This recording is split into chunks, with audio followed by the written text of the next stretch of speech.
اعوذ باللہ من الشیطان الرجیم بسم اللہ الرحمن الرحیم ان اللہ وملائکتہ یصلون علی النبی یا ایھا الذین آمنوا صلوا علیہ وسلموا تسلیما اللہم صل علی محمد وآل محمد اللہم صل علی محمد وآل محمد اللہم صل علی محمد وآل محمد عجل فرجہم واحشرنا معاہم روی عن فاطمة الزہراء سلام اللہ علیہا انہا قالت دخل علی برسول اللہ صلی اللہ علیہ وآلہ وسلم فی بعض الایام وقال لی یا فاطمة انی لا اجد فی بدنی ضعفا فقلت له اعوذ باللہ یا ابت من الضعف فقال یا فاطمة ایتینی بالکساء الیمانی وغطینی به قالت فاطمة سلام اللہ علیہا فاتیتہ بالکساء وغطیتہ به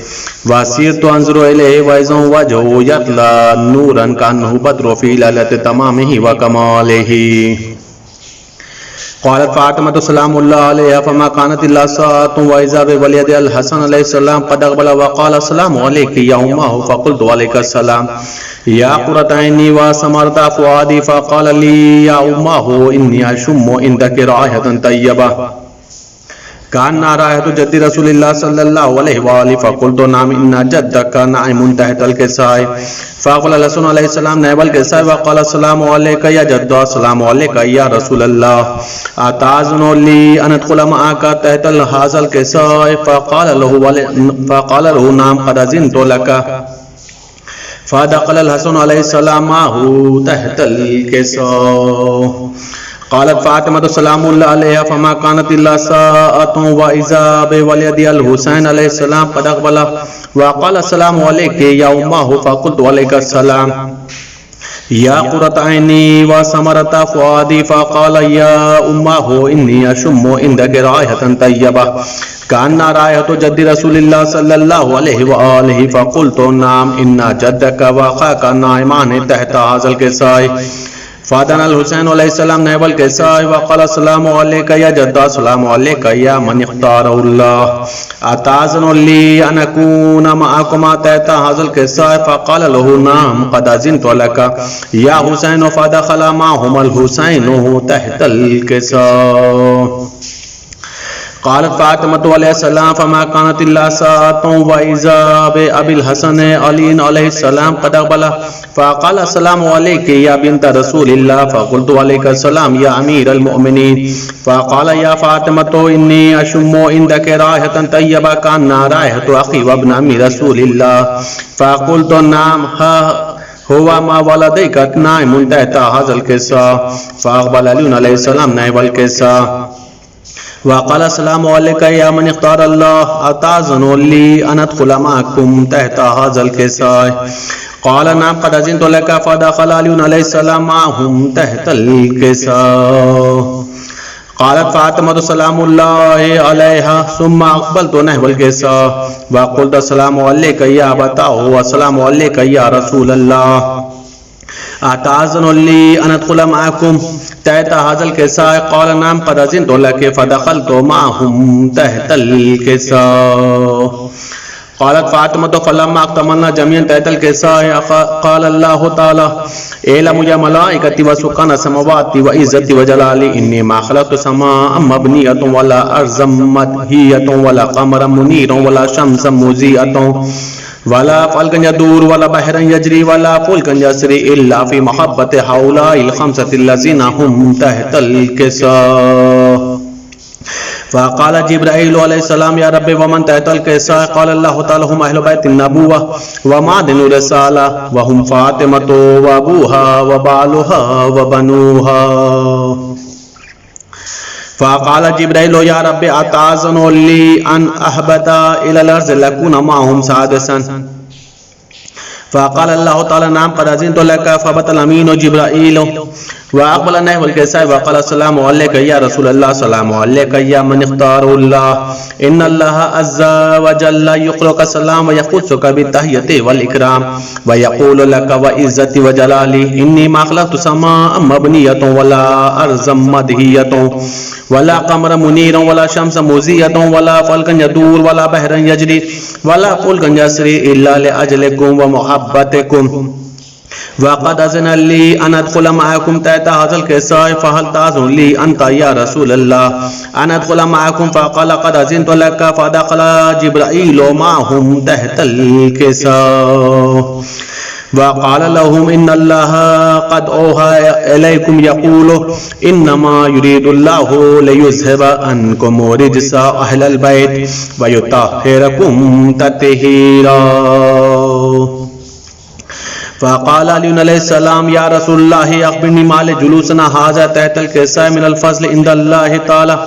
فقال النبي والذي بعثني بالحق النبي واصطفاني برسالة نجيا ما ذكر خبرنا هذا في محفل من محافل أهل الأرض وفيه جمع من شيعتنا ومحبين إلا ونزلت عليهم الرحمة وحفت بهم الملائكة واستغفرت لهم إلى أن يتفرقوا. فقال علي عليه السلام إذن والله فوزنا وسعيدنا وكذلك شيعتنا فازوا وسعدوا ورب الكعبة. فقال رسول الله والذي بعثني بالحق النبي واصطفاني برسالة نجيا ما ذكر خبرنا هذا في محفل من محافل أهل الأرض وفيه جمع من شيعتنا وفيه محموم إلا وفرج الله همه ولا مغموم إلا وكشف الله غمه ولا طالب حاجة إلا وقضى الله حاجته. فقال علي عليه السلام إذن والله فوزنا وسعدنا وكذلك شيعتنا فازوا وسعدوا في الدنيا والآخرة. اللهم صل على محمد وآل محمد اللهم صل على محمد وآل محمد اللهم صل على محمد وآل محمد. بسم الله الرحمن الرحيم. اللهم إني أسألك بحق محمد وأنت المحمود وبحق علي وأنت الأعلى وبحق فاطمة وأنت فاطر السماوات والأرض وبحق الحسن وأنت المحسن وبحق الحسين وأنت قديم الإحسان وبحق الأئمة التسعة الطاهرين من ذرية الحسين عليهم السلام. السلام علیکم ورحمۃ اللہ وبرکاتہ. آپ سب کو عید مباہلہ بہت بہت مبارک ہو. آ گئے پنجے تن آ گئے پنجے تن آ گئے پنجے تن آ گئے پنجے تن آ گئے. جب بچھا گھر میں فرش ازاں آ گئے پنجے تن آ گئے. کون سجدوں کی زینت بناتا تجھے کون جنت کی جنت بناتا تجھے کون سجدوں کی زینت بناتا تجھے کون جنت کی جنت بناتا تجھے. اے زمیں کر ادا شکریہ آ گئے پنجے تن آ گئے پنجے تن آ گئے پنجے تن آ گئے. ایک الجھنتی پہچانوں کیسے اسے کس کو دیکھوں کہ خالق سمجھ آ سکے. ایک الجھنتی پہچانوں کیسے اسے کس کو دیکھوں کہ خالق سمجھ آ سکے. ہو گیا حل میرا مسئلہ آ گئے پنجے تن آ گئے پنجے تن آ گئے پنجے تن آ گئے. موت پر فتح جب پا گئی زندگی، اٹھ کے تعظیم سلمہ کی میت نے کی، موت پر فتح جب پا گئی زندگی، اٹھ کے تعظیم سلمہ کی میت نے کی، گل میدان میں ہونے لگا، آ گئے پنجے تن آ گئے، آ گئے پنجے تن آ گئے، آ گئے پنجے تن آ گئے، پہلے ہی اس کو جلدی شہادت کی تھی، آخری سانس اور تیز چلنے لگی، پہلے ہی اس کو جلدی شہادت کی تھی، آخری سانس اور تیز چلنے لگی، جب یہ مقتل میں ہر نے سنا، آ گئے پنجے تن آ گئے، آ گئے پنجے تن آ گئے، آ گئے پنجے تن آ گئے، روز محشر کے منصب ہیں آل ابا، فیصلے ان کو کرنے ہیں میری جگہ، روز محشر کے منصب ہیں آل ابا، فیصلے ان کو کرنے ہیں میری جگہ، حشر میں خود کہے گا خدا، آ گئے پنجے تن آ گئے،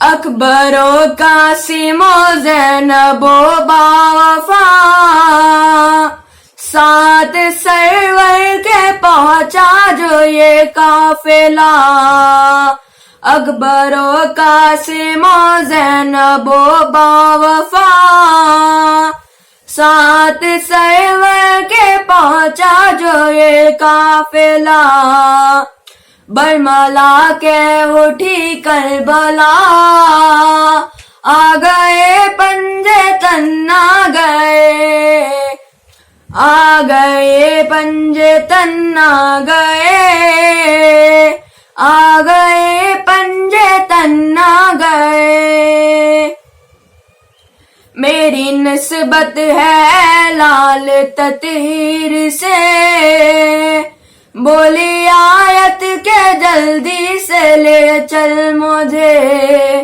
میری نسبت ہے اے لال تطہیر سے، بولی آیت کے جلدی سے لے چل مجھے، دیکھ جبریل زیر کساں، آ گئے پنجے تن آ گئے، آ گئے پنجے تن آ گئے، آ گئے پنجے تن آ گئے، ان کے ڈر سے وفا کا صلہ مل گیا، جب بھی لکھا تھا کلم قصیدہ نیا، ان کے ڈر سے وفا کا صلہ مل گیا، جب بھی لکھا تھا کلم قصیدہ نیا، خود بڑھانے میرا حوصلہ، آ گئے پنجے تن آ گئے، آ گئے پنجے تن آ گئے، آ گئے پنجے تن آ گئے، صلوات بر محمد والے محمد۔ لا حول ولا قوة الا باللہ العلی العظیم۔ اعوذ باللہ من الشیطان الرجیم۔ بسم اللہ الرحمن الرحیم۔ الحمد للہ رب العالمین، والصلاة والسلام علی اشرف الانبیاء والمرسلین، سیدنا و نبینا و شفیع ذنوبنا و طبیب نفوسنا مولانا مولا الکونین امام المشرقین والمغربین جد الحسن والحسین حبیب الہ العالمین ابی القاسم محمد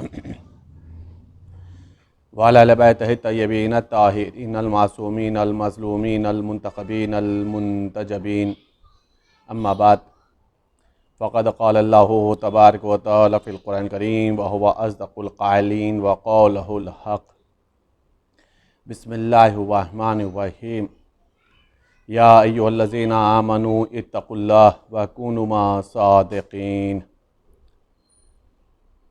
عزیزان اکرامی، محترم سامعین اکرام، مومنین اکرام، ناظرین اکرام،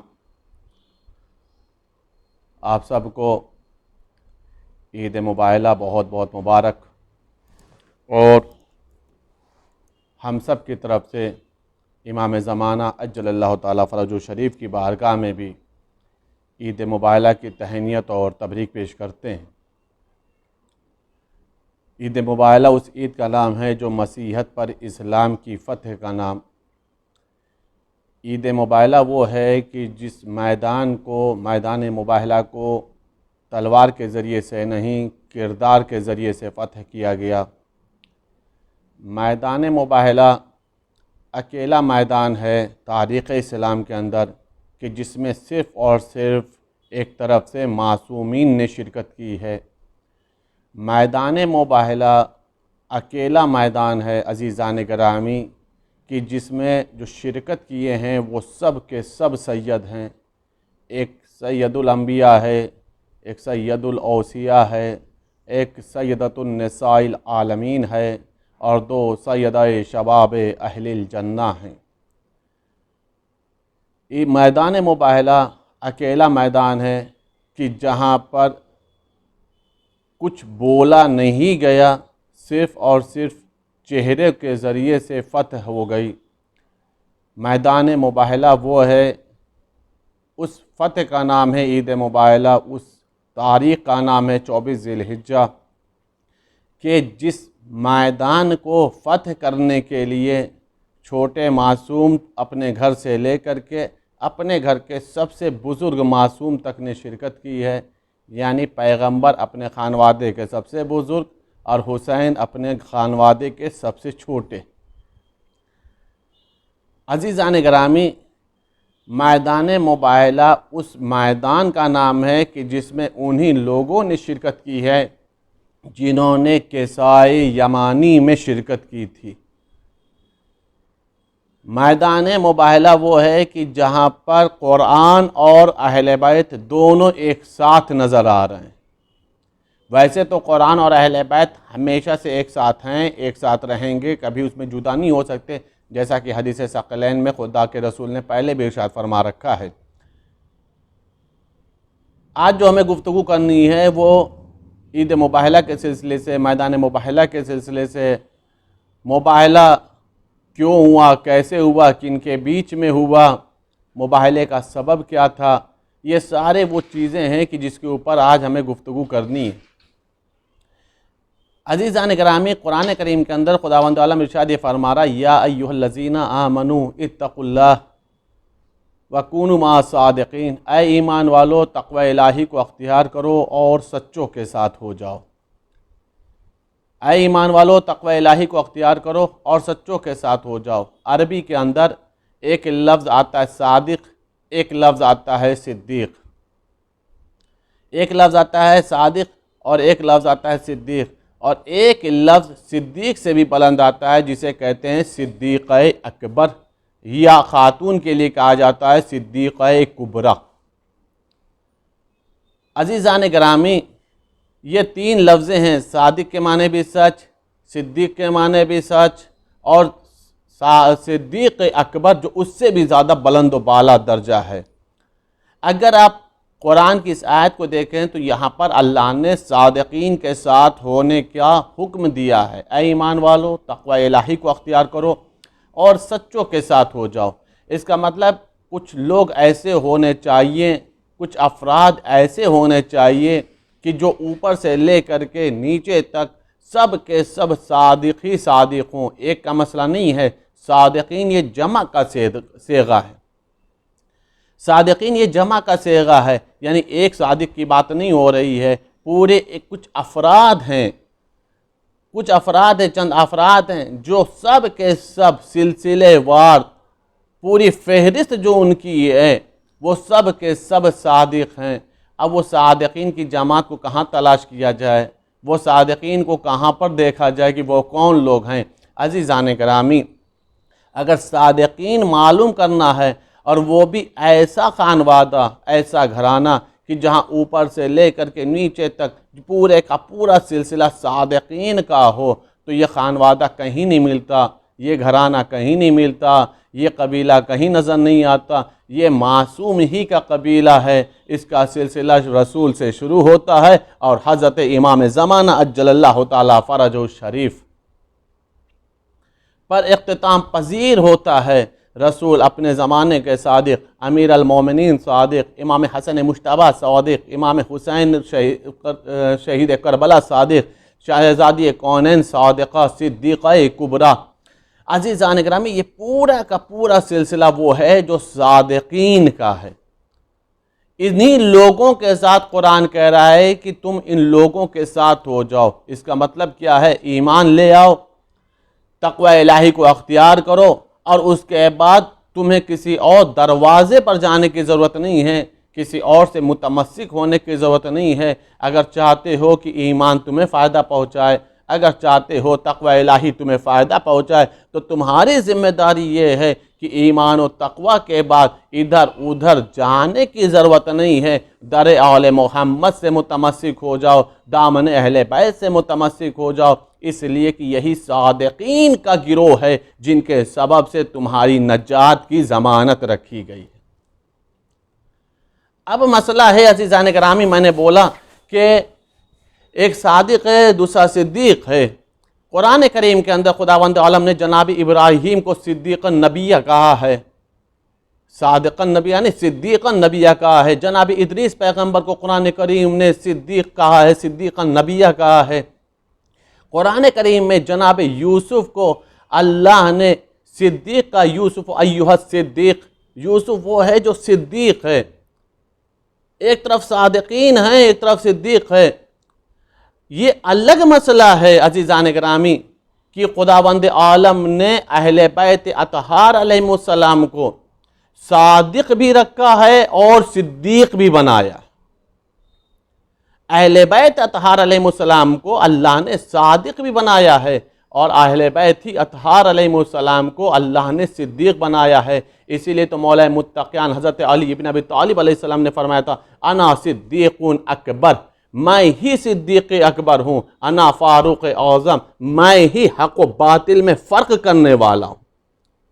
یہ ایک الگ مسئلہ ہے، یہ ایک الگ مسئلہ ہے عزیزان گرامی کہ تاریخ اسلام چاہے جسے صدیق لکھے، چاہے جسے فاروق لکھے، لیکن حقیقت میں صدیق اکبر اور فاروق اعظم کسی اور کا ٹائٹل اور لقب نہیں ہے. اگر یہ لقب حقیقی طور پر ہے تو وہ لقب امیر المومنین علی ابن ابی طالب علیہ السلام کا. یہ تاریخ کی گفتگو الگ ہے. اب مسئلہ یہ ہے کہ قرآن کریم نے صادق بھی بولا ہے، صدیق بھی بولا، اور میں نے بھی بتایا صدیق اکبر امیر المومنین کی ذات ہے. اہل بیت اطہار صادق بھی ہیں اور اہل بیت صدیق بھی ہیں. قرآن کریم نے جہاں پہ مباہلے کا مسئلہ ہے، اس مباہلے کے مسئلے کو اگر آپ دیکھیں تو جن کو تاریخ نے صدیق لکھا ہے وہی میدان مباہلہ میں کہیں نظر نہیں آتے، لیکن جسے اللہ نے صدیق رکھا، جسے اللہ نے صادق رکھا، جو رسول کی ذریت تھے، وہ نہ ڈرے، وہ نہ گھبرائے، وہ نہ پریشان ہوئے، نہ مضطرب ہوئے، وہی پیغمبر کے ساتھ ساتھ اتباع کرتے ہوئے نقش قدم پر چلتے ہوئے میدان مباہلہ میں نظر آئے. غور فرما رہے ہیں عزیزان گرامی. اب یہ مسئلہ یہ ہے کہ میدان مباہلہ ہوا کیوں، میدان مباہلہ کی ضرورت کیوں پڑی، مباہلے کا مارکہ ہوا کیوں، کن کے بیچ میں ہوا؟ تو پیغمبر اسلام، تاریخ اسلام لکھتی یہ ہے کہ پیغمبر اسلام نے لوگوں کو جہاں خطوط لکھے، لیٹرز لکھے ہیں، دعوت اسلام دیا ہے، اور یہ بتایا کہ اللہ ایک ہے، وہ وحدہ لا شریک ہے، میں اللہ کا رسول ہوں. تو روایت بتا رہی ہے کہ ایک مرتبہ جہاں سب کو خطوط گئے تھے، لیٹر گئے تھے، وہیں نجران کے عیسائیوں کو بھی لیٹر بھیجا گیا. وہیں نجران کے عیسائیوں کو بھی لیٹر لکھا گیا. نجران کے عیسائیوں کے بعد جب لیٹر پہنچا ہے تو روایت بتا رہی ان لوگوں نے کہا کہ ہم اپنا ایک ڈیلیگیشن بھیجیں گے، کچھ لوگ بھیجیں گے. اس میں کوئی جاہل نہیں تھا، سب اپنے اپنے وقت کے عالم تھے، وہ انجیل کا علم رکھتے تھے. روایت بتا رہی وہ لوگ آئے تھے اس لیے تاکہ ہم دیکھیں جس نے نبوت کا دعویٰ کیا ہے، جنہوں نے پیغمبری کا دعویٰ کیا ہے، جو اپنے آپ کو خاتم النبیین کہہ رہے ہیں، دیکھیں تو ان کے اوصاف کیا ہیں، ان کے صفت کیا ہیں، ان کی نشانیاں کیا ہیں، ان کی علامتیں کیا ہیں. ایک مسئلہ سمجھ میں آ گیا کہ عیسائیوں کے اندر ایک بات تھی کہ وہ ہر ایک کے کہنے پر بات میں نہیں آ جاتے تھے، باتوں کو تسلیم کرنے کے لیے وہ دعوے کی دلیل کو تلاش کرتے تھے. وہ دعووں کی جس نے دعویٰ کیا اس کے پاس دلیل ہونا چاہیے. یہ عقل کا بھی تقاضا عزیزان گرامی، اور عقیدے کا جو مسئلہ ہے وہ عقلی بنیاد پر دلیل مانگتا ہی ہے. اسی لیے عقیدے میں تقلید نہیں ہے، پیغمبر کی نبوت کو تسلیم کرنا تھا. صرف اور صرف خط کے چلے جانے سے انہوں نے نبوت کا مسئلہ نہیں حل ہو رہا تھا. کہا نہیں، ہم دلیل دیکھیں گے کہ ان کے پاس انہوں نے جو دعویٰ کیا دلیل کیا ہے. آئے لوگ زرق برق لباس پہن کر کے آئے، زیورات پہن کر کے آئے. یہ زرق برق لباس، یہ قیمتی لباس، یہ ریشمی لباس، یہ زیورات سے اپنے آپ کو مزین کر کے اس لیے آئے تھے تاکہ ہم ان لوگوں کے اوپر جنہوں نے پیغمبری کا دعویٰ کیا ہے، جنہوں نے نبوت کا دعویٰ کیا ہے، ان کے اوپر اپنے پیسوں کا، اپنی دولت کا، اپنے زیورات کا، اپنے قیمتی لباس کا، ریشمی لباس کا، ان کے اوپر روب جمائیں گے، ان کے اوپر روب جمائیں گے، ان کے اوپر دبدبہ لگائیں گے. ظاہر سی بات یہ مرعوب ہو جائیں گے ان زیورات کو دیکھ کر کے، ان زیورات کو دیکھ کر کے مرعوب ہو جائیں گے. روایت بتا رہی جب وہ لوگ آئے ہیں تو ایک مرتبہ پوچھا جنہوں نے نبوت کا دعویٰ کیا، جنہوں نے پیغمبری کا دعویٰ کیا ہے، وہ کہاں ہیں؟ اشارہ کیا گیا مسجد میں بیٹھے. جب وہ لوگ پہنچے ہیں تو ایک مرتبہ پیغمبر نے ان کی حالت کو دیکھا تو منہ پھیر لیا. وہ کلام کرنا چاہ رہے ہیں، پیغمبر ان سے کلام کرنے کے لیے تیار نہیں. وہ گفتگو کرنا چاہ رہے ہیں، پیغمبر ان کو منہ لگانے کے لیے تیار نہیں. وہ باہر یہ کہتے ہوئے نکلے کہ لوگ تو یہ کہہ رہے تھے کہ یہ جو وقت کے پیغمبر ہیں با اخلاق ہیں، صاحب اخلاق ہیں، خلق عظیم کے درجے پر فائز ہیں، لیکن ان کا اخلاق ہمیں تو سمجھ میں نہیں آ رہا. ہم ان سے کلام کرنا چاہ رہے ہیں، یہ کلام نہیں کر رہے ہیں، خود ہی خط لکھ کر کے بلوایا ہے، بھیجا ہے، ہم آئے ہیں ان سے بات کرنے کے لیے، یہ بات کرنے کے لیے تیار نہیں ہیں، سمجھ میں نہیں آ رہا. روایت بتا رہی ایک دو لوگوں سے پوچھا بھی تو کسی نے کوئی جواب نہیں دیا. بات تو صحیح ہے، اخلاق تو بہت اچھا ہے، یہ آپ سے کیوں نہیں بات کر رہے ہیں، سمجھ میں نہیں آ رہا. وہ جا رہے تھے کہ راستے میں سلمان مل گئے. سلمان نے پوچھا کیا بات ہے؟ کہ ہم آئے تھے تمہارے رسول سے ملنے کے لیے لیکن وہ تو کلام نہیں کر رہے ہیں. ایسا نہیں ہو سکتا. سلمان نے کہا چلو اس کے پاس چلتے ہیں جو مزاج نبوت کو جانتا ہے، جو مزاج رسالت کو جانتا ہے، جو مزاج وحی کو جانتا ہے، جو مزاج پیغمبر کو جانتا ہے. امیر المومنین کے پاس جب لے کر کے آئے تو امیر المومنین ان کی حالت کو دیکھا اور دیکھنے ایک جملہ فرمایا، آپ پیغمبر سے ملنے کے لیے آئے ہیں، آپ عالم ہیں؟ کہاں؟ کہ عالموں کے لیے یہ بہتر نہیں ہے کہ آپ اپنے آپ کو اس انداز سے مزین کر کے آئیں. اگر آپ آئے ہیں بحث کرنے کے لیے، دلیل لینے کے لیے آئے ہیں، اوصاف معلوم کرنے کے لیے آئیں تو اس انداز سے آئیے اور اس کے بعد دیکھیے کہ پیغمبر آپ سے کلام کرتے ہیں یا نہیں. آپ خود اپنے پیغمبر کے اخلاق کا مشاہدہ کریں گے، آپ خود اس بات کو تصور میں لائیں گے کہ جیسا سونا تھا ویسا ہی پیغمبر کا اخلاق ہے. ان لوگوں نے لباس فاخرہ کو اتارا، زرق برق لباسوں کو اتار دیا، زیورات کو اتار دیا، جتنی چیزوں سے اپنے آپ کو مزین کیا تھا ان تمام چیزوں کو اتارنے کے بعد ایک سادہ سا لباس پہن کے اب جو پیغمبر کے پاس گئے ہیں، تو پیغمبر استقبال کے لیے بھی کھڑے ہو گئے، پیغمبر احترام میں بھی کھڑے ہو گئے، پیغمبر نے ان کے احوال پرسی بھی کی. روایت بتا رہی پیغمبر نے ان کو اپنے بزم میں جگہ بھی دی، پیغمبر نے اپنے پاس بیٹھالا بھی. اب پیغمبر ان سے کلام بھی کر رہے ہیں. اب جو ان لوگوں نے پیغمبر کے اخلاق کو دیکھا تو یہ بات سمجھ میں ان کو آ گئی کہ پیغمبر کے مزاج کو وہی بتا سکتا ہے جو مزاج پیغمبر سے آشنا ہو. اب مزاج پیغمبر سے آشنا یہ صحابی کے بس میں کی بات نہیں ہے. مزاج پیغمبر سے آشنا وہی ہے جسے علی کہا جاتا ہے. علی سے جسے کہا جاتا ہے، اگر علی نہ ہوتے تو ہم پیغمبر کے اس اخلاق کو مشاہدہ نہیں کر پاتے، ہم پیغمبر سے اس انداز سے کلام نہیں کر پاتے، ہم پیغمبر کے کردار کو نہ سمجھ پاتے. اب پیغمبر نے پوچھا بتائیے کیسے آنا ہوا. مباہلے کا سبب کیا ہوا اس بات کو آپ محسوس کریے گا. یہ بتائیے کیسے آنا ہوا. انہوں نے کہا کہ ہم آئے ہیں آپ سے بحث کرنے کے لیے، مباحثہ کرنے کے لیے، مناظرہ کرنے کے لیے. پیغمبر نے فرمایا بتائیے کیا بات ہے، کہ آپ کا عیسیٰ کے بارے میں کیا خیال ہے. پیغمبر نے فرمایا وہ عبداللہ ہیں، وہ اللہ کے بندے ہیں. کہ آپ عبداللہ کہتے ہیں، ہم ابن اللہ کہتے ہیں. آپ اللہ کے بندے کہتے ہیں، ہم انہیں اللہ کا بیٹا کہتے ہیں. عزیزان گرامی، عیسیٰ نے تو خود ہی کہا تھا نا گہوارے میں، انی عبداللہ آتانی الکتاب وجعلنی نبیہ. میں اللہ کا بندہ ہوں، اللہ نے مجھے کتاب دی ہے، اللہ نے مجھے نبی معین کیا ہے، اللہ نے مجھے نبی بنایا ہے. یہ دعویٰ تو خود عیسیٰ پیغمبر نے بھی کیا تھا، لیکن یہ اللہ کے بندے ہیں اس بات کو ان لوگوں نے فراموش کر دیا. کہا کہ یہ اللہ کے بیٹے ہیں. پیغمبر نے پوچھا دلیل کیا ہے؟ کہا دلیل یہ ہے کہ یہ بغیر اپنے باپ کے پیدا ہوئے ہیں، اللہ نے انہیں قدرت سے پیدا کیا ہے. ان کی ماں ہیں، ان کا والد نہیں ہیں، یہ بغیر باپ کے پیدا ہوئے ہیں، لہٰذا یہ اللہ کے بیٹے. پیغمبر نے فوراً آیت پیش کی. پیغمبر نے فرمایا عیسیٰ کی مثال آدم کے جیسی ہے. خلقہ من تراب، کہ اللہ نے جیسے آدم کو مٹی سے پیدا کیا، تراب سے پیدا کیا ہے، ویسے ہی ان کو بھی تراب سے پیدا کیا ہے. اور اگر یہی دلیل ہے کہ ان کے باپ نہیں ہیں اس لیے یہ ابن اللہ ہیں، تو پھر اس چیز کو سب سے زیادہ کہلانے کے حقدار تو آدم ہیں، اس لیے کہ ان کی کم سے کم ماں تو موجود ہیں. آدم کی نہ ماں ہیں نہ ہی آدم کے باپ.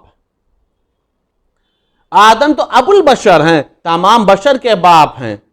آدم کا تو کوئی بھی باپ نہیں ہے.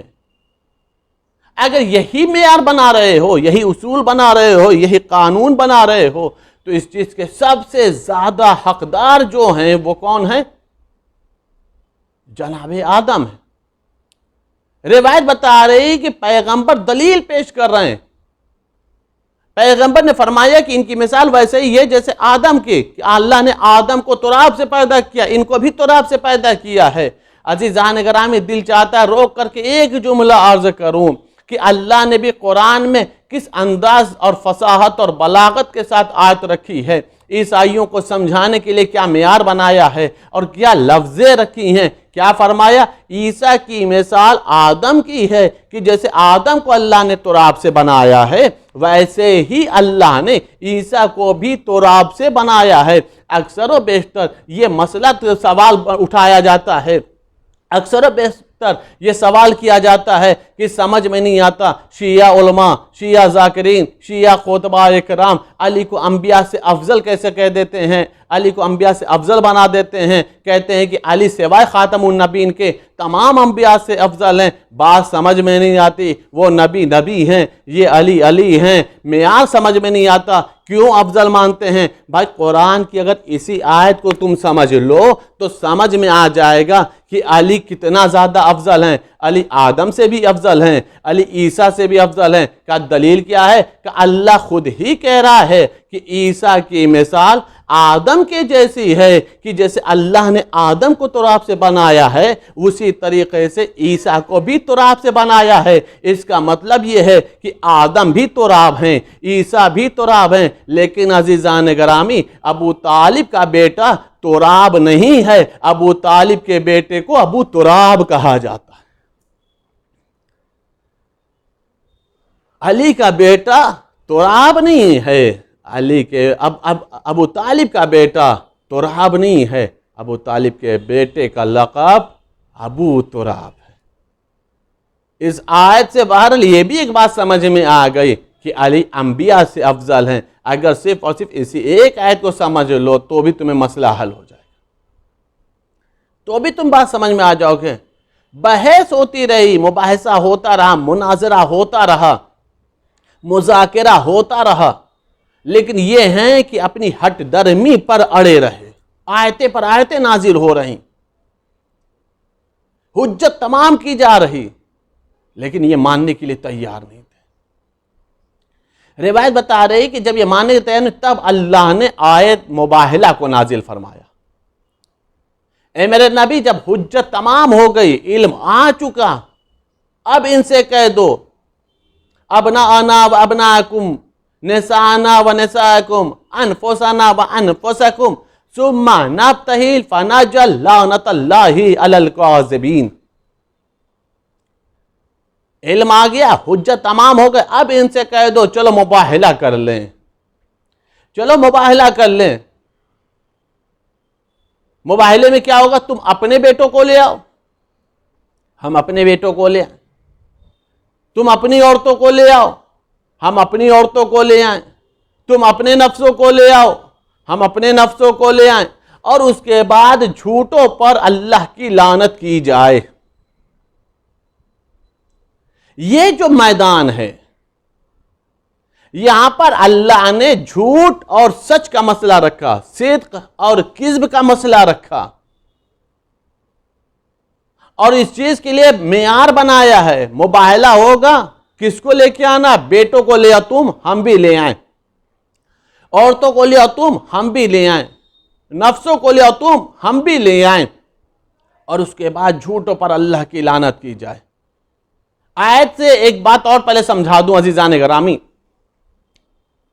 جو روایت امام حسین علیہ السلام کی راہب کے سلسلے سے ہے، کہا یہ جاتا ہے کہ امام حسین علیہ السلام نے راہب کو اولاد دی، بات سمجھ میں نہیں آتی، اس لیے کہ راہب شادی نہیں کرتے، راہب کی عورتیں نہیں ہوتی ہیں، راہب زندگیوں کو مجرد زندگی گزارتے ہیں، وہ شادی شدہ زندگی نہیں گزارتے ہیں۔ یہ جو مباہلہ کرنے کے لیے آئے تھے، یہ سب کے سب نجران کے راہب تھے، یہ سب کے سب نجران کے راہب تھے۔ جب آیت نازل ہوئی کہ تم اپنے بیٹوں کو لے آؤ، ہم اپنے بیٹوں کو لائیں، تم اپنی عورتوں کو لے آؤ، ہم اپنی عورتوں کو لے آئیں، تم اپنے نفسوں کو لے آؤ، ہم اپنے نفسوں کو لے آؤ، اس کے بعد جھوٹوں پر اللہ کی لعنت کی جائے۔ میں نے اس آیت سے یہ بات سمجھانے کی کوشش کر رہا ہوں عزیزان گرامی، بات کو روک کر کے، کہ جو امام حسین علیہ السلام اور راہب کا واقعہ ہے، کہا یہ جاتا ہے کہ یہ روایت ضعیف ہے، روایت معتبر نہیں ہے، روایت سمجھ میں نہیں آتی، اس لیے کہ جب راہب شادی کرتا ہی نہیں ہے تو وہ اولاد کے لیے آئے گا کیوں؟ اور جب اولاد کے لیے آئے گا نہیں تو یہ 7 بیٹے کا مسئلہ کہاں سے آ گیا؟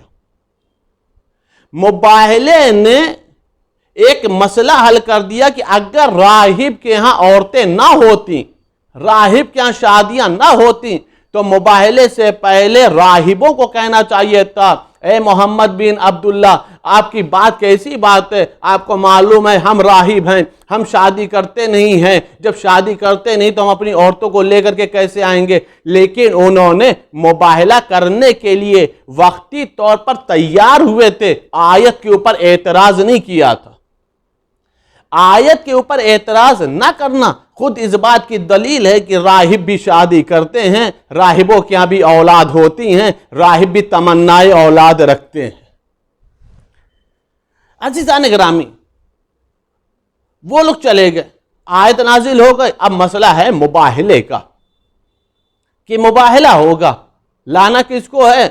وہ بھی بچوں کو لے آئیں، یہ بھی لے آئیں گے، وہ بھی عورتوں کو لے آئیں، یہ بھی لے آئیں گے، وہ اپنے نفسوں کو لے کر کے آئیں، یہ اپنے نفسوں کو لے آئیں گے، اور اس کے بعد جھوٹوں پر اللہ کی لعنت ہوگی۔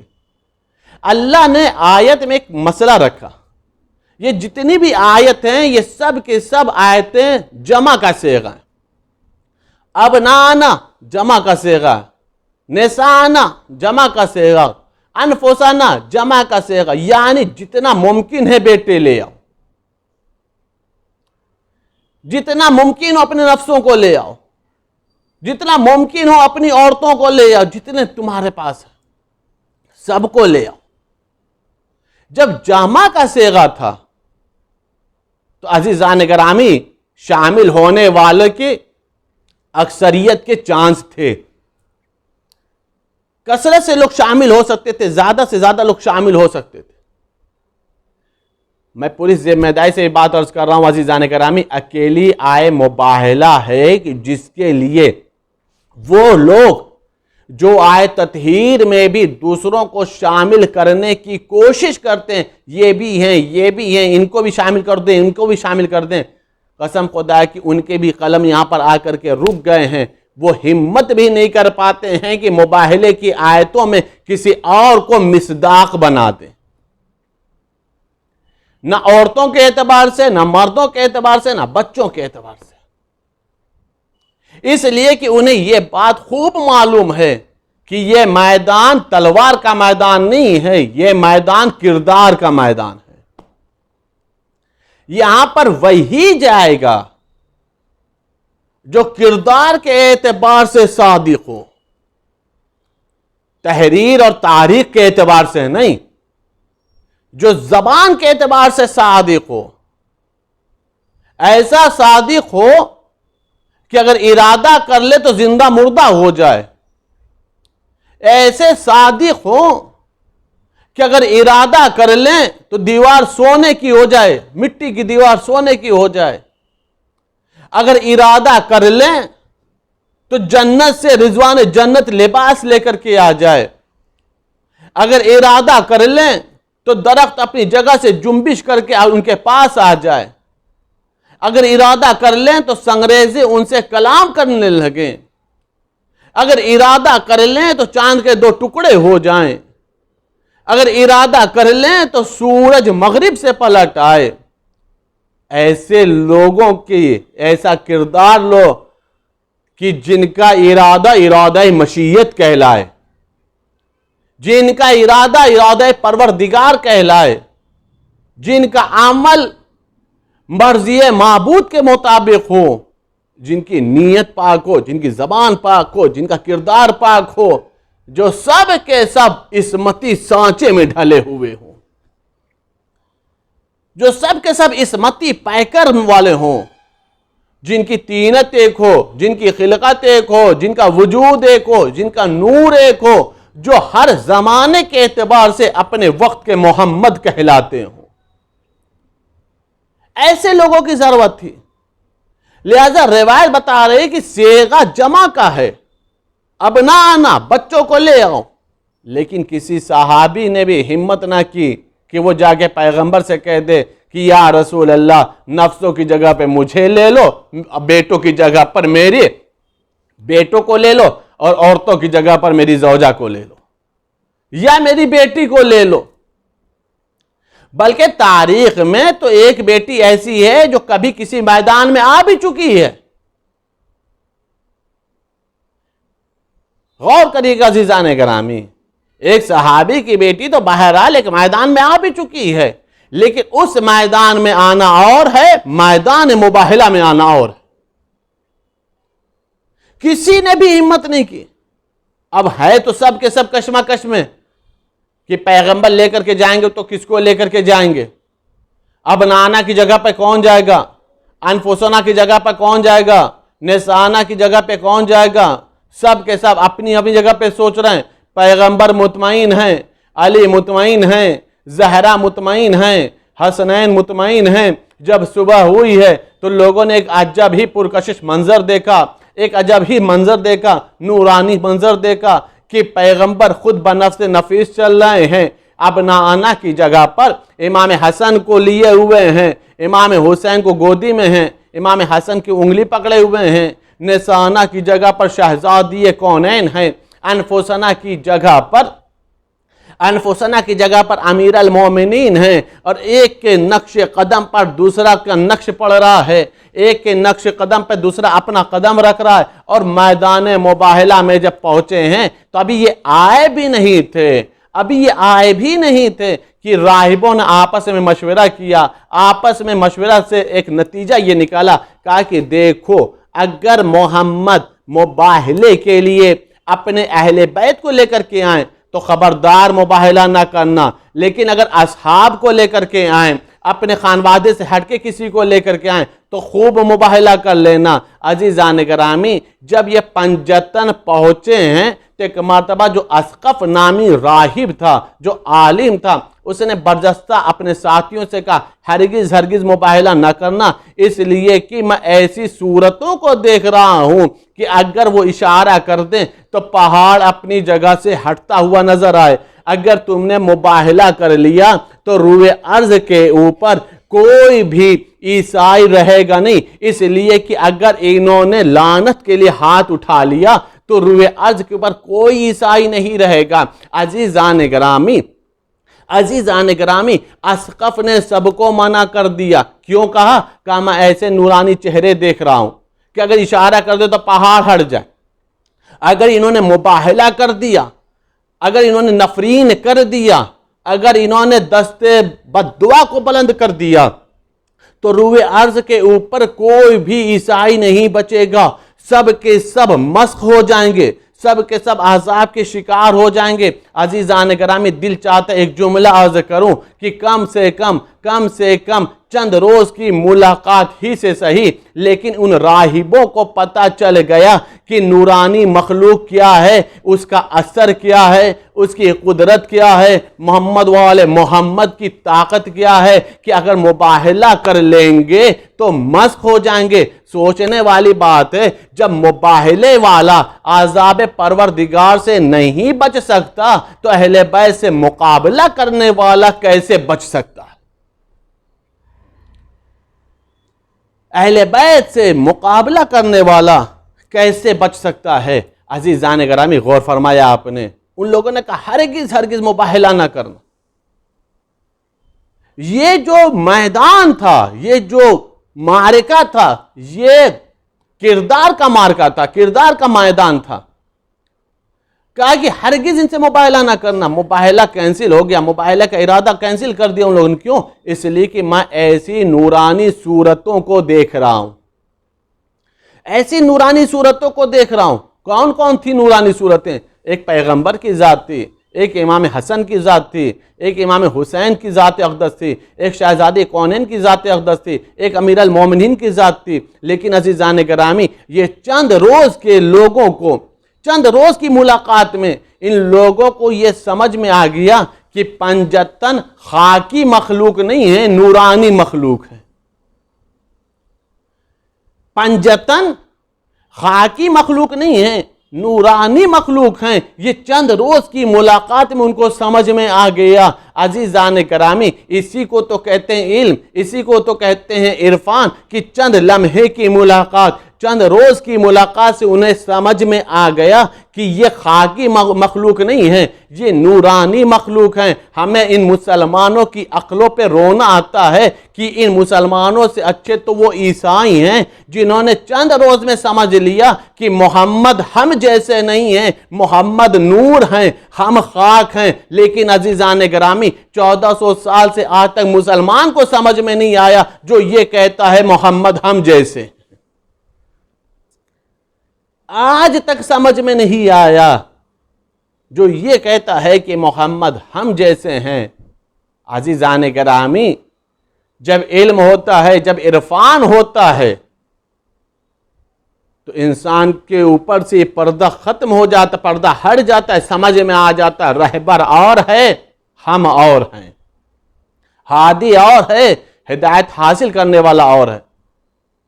کہ ہرگز ہرگز ان سے مباہلہ نہ کرنا، ورنہ روح ارض پر کوئی بھی نہ محفوظ رہے گا، سب کے سب مسخ ہو جاؤ گے۔ مباہلے میں آخری مسئلہ کیا تھا؟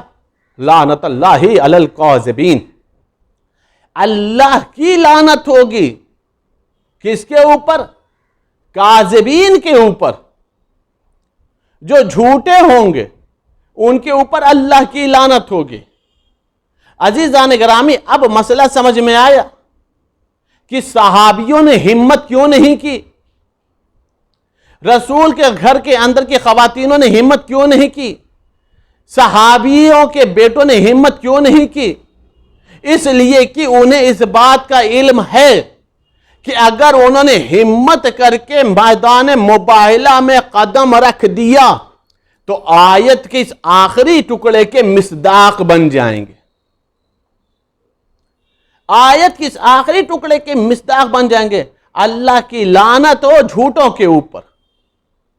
اب مسئلہ عزیزان گرامی ایک اور سمجھ لیجئے، اللہ نے مباہلہ کا مارکہ رکھا، مباہلہ کے مارکے کے لیے پنجتن کو آمادہ کیا۔ پنجتن ہیں محمد عربی کی ذات، اور یہ 4 افراد ہیں، اور ان لوگوں کا ہے مسئلہ مباہلے کا۔ ایک جملہ عرض کر رہا ہوں عزیزان گرامی، اکیلے مباہلہ کے لیے پیغمبر کی ذات کافی تھی، اکیلے مباہلہ کرنے کے لیے پیغمبر کی ذات کافی تھی، لیکن پیغمبر اکیلے نہیں گئے، اور نہ ہی آیت میں پیغمبر کو اکیلے دعوت دی گئی ہے، اکیلے دعوت نہیں دی گئی ہے۔ کہا بیٹوں کو لے آؤ، عورتوں میں شہزادی کو لے آؤ، نفسوں میں علی کو لے آؤ، اکیلے نہیں آنا ہے، ان لوگوں کو لے آؤ۔ میرے معبود وہ رسول جو صادق ہے، جسے کافر صادق کہتا ہے، جسے کفار مکہ امین کہتے تھے، اکیلے تو پیغمبر سے مباہلہ کروا دیتا۔ یہ شہزادی کونین کو دعوت کیوں دی؟ یہ امام حسنین کو دعوت کیوں دی؟ یہ امیر المومنین کو دعوت کیوں دی؟ عجب نے اللہ جواب دے، مسئلہ یہ ہے کہ میرا حبیب اکیلے کافی تھا۔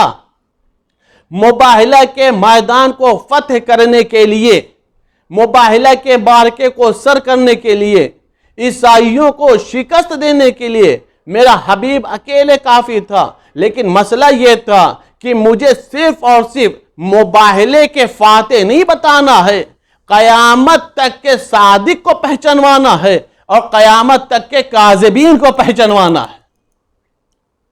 صرف اور صرف مباہلے کا مسئلے کو نہیں طے کرنا ہے، مجھے قیامت تک کے صادقین کو پہچانوانا ہے، قیامت تک کے کاذبین کو پہچانوانا ہے۔ ہم نے کہا میرے معبود مطلب سمجھ میں نہیں آیا، کہ ان پنجتن کے ذریعے سے میں ایک اصول بتا رہا ہوں، ان پنجتن کے ذریعے سے میں ایک معیار قائم کر رہا ہوں کہ دنیا والوں یاد رکھو، اگر سمجھنا ہے کہ زمانے میں صادق کون ہے، کہ زمانے میں کاذب کون ہے، تو بس کچھ نہ دیکھنا، بس یہ دیکھ لینا کہ یہ کس کی طرف ہیں، ان کے مقابلے میں آنے والا کون ہے، یہ اتنا سمجھ لینا۔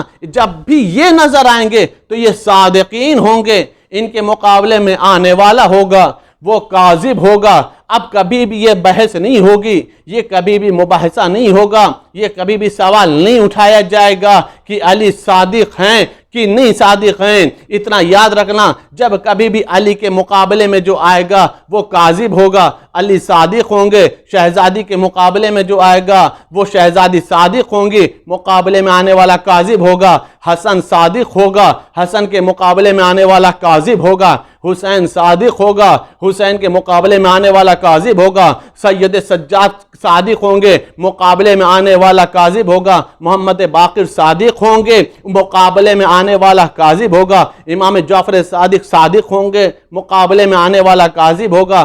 امام موسیٰ کاظم صادق ہوں گے، مقابلے میں آنے والا کاذب ہوگا۔ امام رضا صادق ہوں گے، مقابلے میں آنے والا کاذب ہوگا۔ امام محمد تقی صادق ہوں گے، مقابلے میں آنے والا کاذب ہوگا۔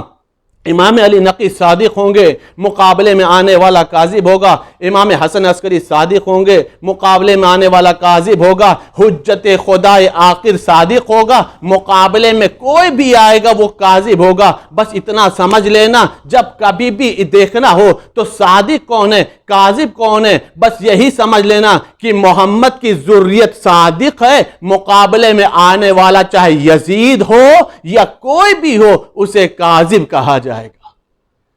عزیزان گرامی، یہ ہے اللہ نے قیامت تک کے لیے ایک معیار بتایا ہے، ایک اصول بتایا ہے کہ جب کبھی بھی صادقین کو دیکھنا ہو تو یہ معصومین کی جماعت دیکھنا، کاذبین تلاش کرنا ہو تو دلیل مت دیکھنا، بس مقابلہ دیکھ لینا۔ جو ان صادقین کے مقابلے میں آ جائے گا وہ کاذب ہوگا۔ عزیزان گرامی، میدان مباہلہ کو فتح کرنے میں کسی صحابی کا رول نہیں ہے، اگر رول ہے تو وہ اہل بیت کا۔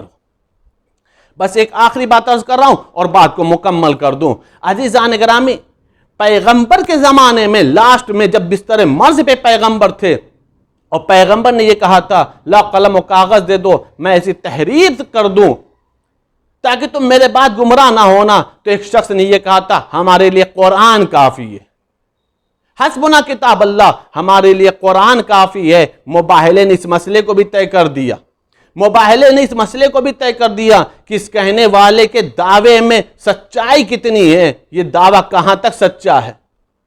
اگر قرآن کسی زمانے میں کافی ہوتا، قرآن اکیلے اگر کبھی کسی کے لیے کافی ہوتا تو عزیزان گرامی مباہلہ صرف اور صرف قرآن سے فتح ہو جاتا، مباہلہ صرف اور صرف قرآن سے فتح ہو جاتا۔ لیکن عزیزان گرامی آیتیں نازل ہو رہی تھیں اور عیسائی راضی نہیں ہو رہے تھے، تب جا کر کے اللہ نے فرمایا مباہلہ ہوگا، بیٹوں کو لاؤ، نفسوں کو لاؤ، عورتوں کو لاؤ اور مباہلہ ہوگا۔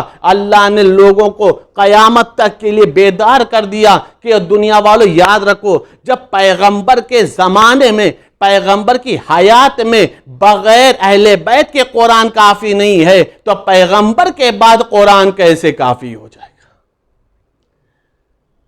جب پیغمبر کے زمانے میں، پیغمبر کی حیات میں اکیلے قرآن کافی نہ ہو سکا، میدان کو فتح کرنے کے لیے قرآن کے ساتھ اہل بیت کی ضرورت پڑ گئی ہے، اسی طریقے سے پیغمبر کے بعد بھی اگر تمہیں کسی معرکے کو سر کرنا ہو یا اگر تمہیں نجات حاصل کرنا ہو تو اکیلے قرآن کافی نہیں ہوگا، بلکہ قرآن کے ساتھ ساتھ اہل بیت سے متمسک ہوگا۔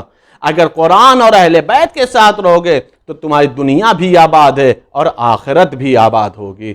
بسم اللہ الرحمن الرحیم۔ ان اللہ وملائکتہ یصلون علی النبی یا ایہا الذین آمنوا صلوا علیہ وسلموا تسلیما۔ زیارت وارثہ۔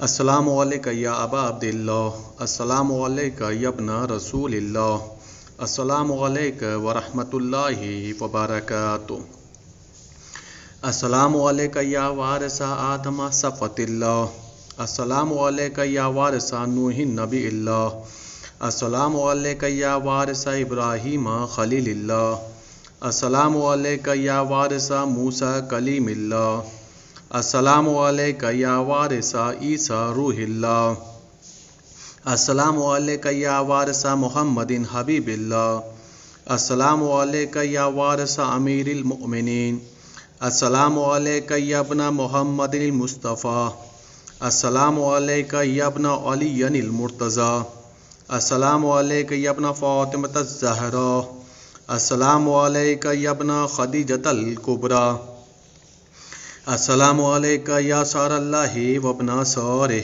والوتر الموتور، اشہد انک قد اقمت الصلاۃ وآتیت الزکاۃ وامرت بالمعروف ونہیت عن المنکر واطعت اللہ ورسولہ حتی اتاک الیقین، فلعن اللہ امۃ قتلتک ولعن اللہ امۃ ظلمتک ولعن اللہ امۃ سمعت بذلک فرضیت بہ۔ یا مولایا یا ابا عبداللہ، اشہد انک کنت نورا فی الاصلاب الشامخہ والارحام المطہرہ، لم تنجسک الجاہلیۃ بانجاسها ولم تلبسک من مدلہمات ثیابها، واشہد انک من دعائم الدین وارکان المؤمنین، واشہد انک الامام البر التقی الرضی الزکی الہادی المہدی، واشہد ان الائمۃ من ولدک کلمۃ التقوی وعلام الہدی والعروۃ الوثقی والحجۃ علی اہل الدنیا، واشہد اللہ وملائکتہ وانبیاءہ ورسولہ انی بکم مومن وبعیابکم موقن، بے شرع دینی وخواتیم عملی وقلبی لقلبکم سلم وامری لامرکم متبع، صلوات اللہ علیکم وعلی ارواحکم وعلی اجسادکم وعلی اجسامکم وعلی شاہدکم وعلی غائبکم وعلی ظاہرکم وعلی باطنکم۔ زیارت جناب علی ابن الحسین علیہ السلام۔ السلام علیکہ یا ابن رسول اللہ، السلام علیکہ یا ابن نبی اللہ، السلام علیکہ یا ابن امیر المؤمنین، السلام علیکہ یا ابن الحسین الشہید، السلام علیکہ ایہا الشہید وابن الشہید، السلام علیکہ ایہا المظلوم وابن المظلوم، لعن اللہ امۃ قتلتک ولعن اللہ امۃ ظلمتک ولعن اللہ امۃ سمعت بذلک فرضیت بہ۔ زیارت جملہ شہدائے کربلا علیہم السلام۔